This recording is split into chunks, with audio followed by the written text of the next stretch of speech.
तेलंगाना के वज़ीर दाखिला नयनी नरसिम्हा रेड्डी ने सेक्रेटेरिएट में अपने ओहदे का लिया जायज़ा। मीडिया से बातचीत करते हुए कहा कि अमन को हर हाल में बरकरार रखा जाए और पुलिस से कहा कि आवाम के साथ दोस्ताना ताल्लुकात क़ायम करे।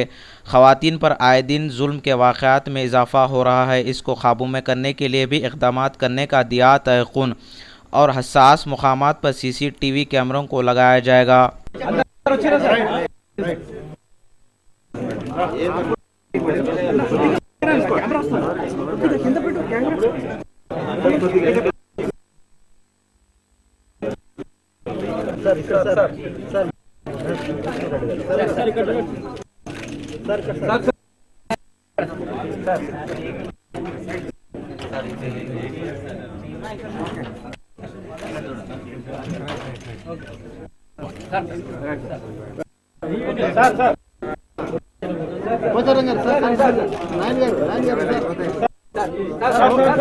सर